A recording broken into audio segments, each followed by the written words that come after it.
Mitch McConnell said the filibuster is the essence of the Senate. That's bullshit.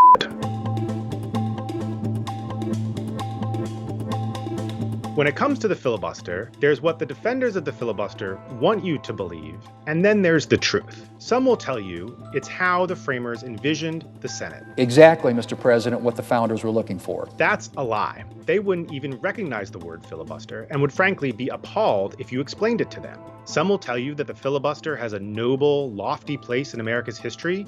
It forces us to do what we ought to do anyway, which is to have fulsome debate, whitewashing entire decades of its use to preserve slavery and delay the civil rights movement's accomplishments. The truth is that the filibuster, in its current form, is not a bridge to bipartisanship.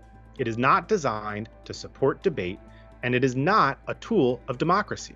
It is a weapon of tyranny and obstruction, and it is why the Senate is broken. The filibuster is not a fundamental feature or an indispensable tradition of the Senate. The framers didn't create it or enshrine it with any sort of protections. In fact, it was only invented in its most nascent form after all the framers had died. The Senate didn't used to be this way. It used to function properly on majority rule like the framers intended. Debate flourished, senators voted across party and ideological lines, and made stuff happen. So what changed? The foundation of our democracy and republic is that the majority wins out over the minority. And while the framers put protections in place for the minority, they put limits on those protections to preserve the power of the majority. In fact, most things operated by simple majority rule. Yes, there are things that require a supermajority, think impeachment and constitutional amendments, but everyday, daily activity, the act of governing, was not one of those things. The right of unlimited debate. The principle that defenders of the filibuster invoke to justify its use was not a feature of the Senate and is never mentioned in the Constitution. In fact, there was a process in place to end debate in the Senate. This process was called the previous question, and by a simple majority, debate could be brought to a close and business in the chamber would proceed. You see, the filibuster was not born with our nation. The filibuster was created by accident.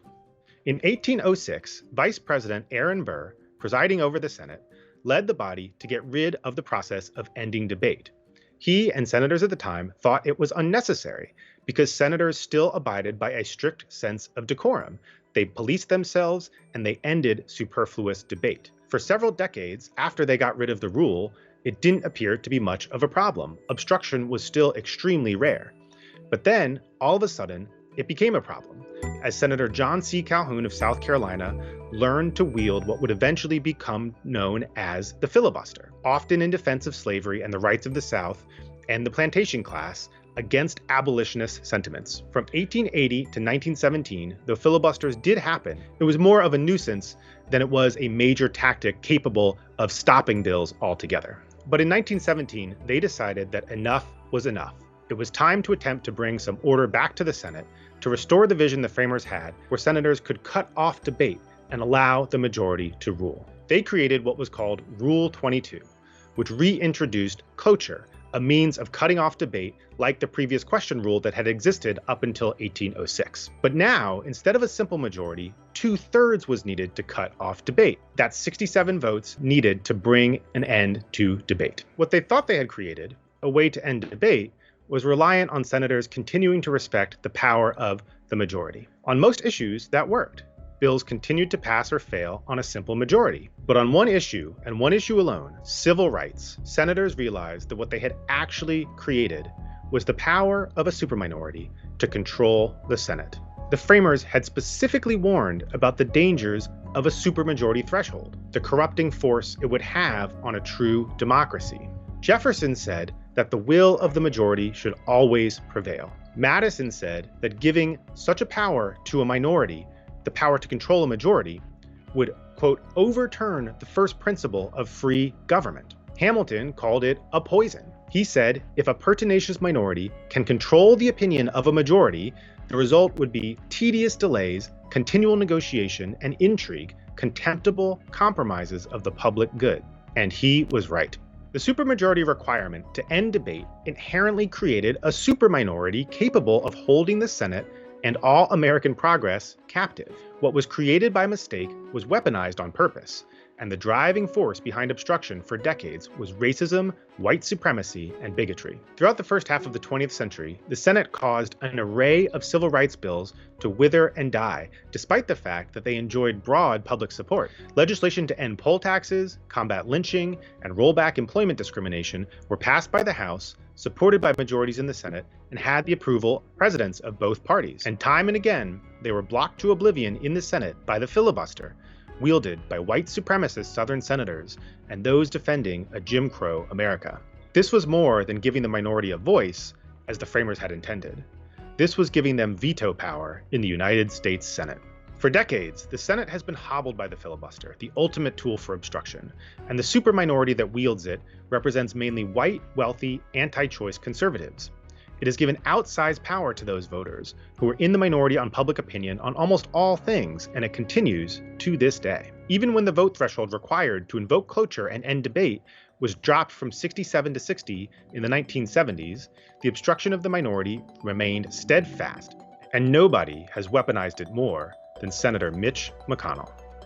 In the 7 years I worked as a senior aide to Senator Harry Reid, I've seen it firsthand. I've seen grieving parents cry in the hallways as common sense gun control legislation was blocked. I've seen efforts to combat climate change, to pass the DREAM Act, to pass common sense campaign finance reform, to enact a public option, all blocked by the filibuster in the Senate. Today, we are pushed to the brink to solve these problems before global warming trends become irreversible, as income inequality tears at the fabric of our nation, as problems like immigration reform, campaign finance reform, workers' rights all fester, blocked by a superminority who would rather see a president fail than fight for any sort of progress. The Senate was not designed to work this way. Today, just a minority of Republican senators can stop a bill from even coming to a vote simply by deciding to never end a debate. They say that is the nature of the Senate, unlimited debate. But think about it. When was the last time you actually saw senators on the floor holding debate on a bill, instead of reading pre-prepared remarks off a couple of sheets of paper, staking out their positions and often their unwillingness to budge from it? I've seen it very rarely. What we've seen now is the silent filibuster.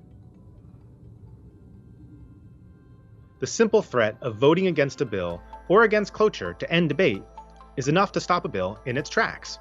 It's a procedural vote, but it gives the minority, or even a single person, the power to have their voice be the only voice that matters, to draft the course of the country in their own image, against the wishes of the people, and against a majority in the Senate. So what can we do about it?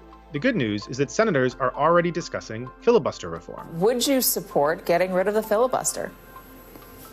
Well, I think it needs to remain on the table. I think the filibuster is going to be a defining debate for our party. If we have to revise and reform the filibuster to do it, we should do that. Americans didn't send us to Washington to be some kind of debating society.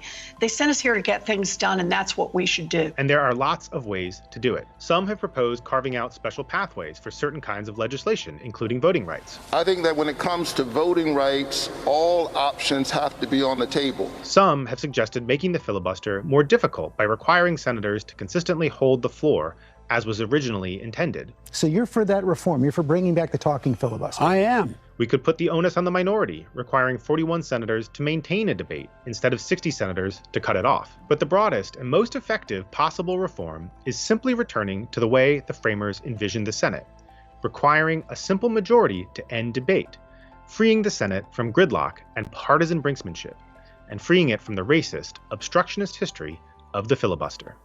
Now is the time.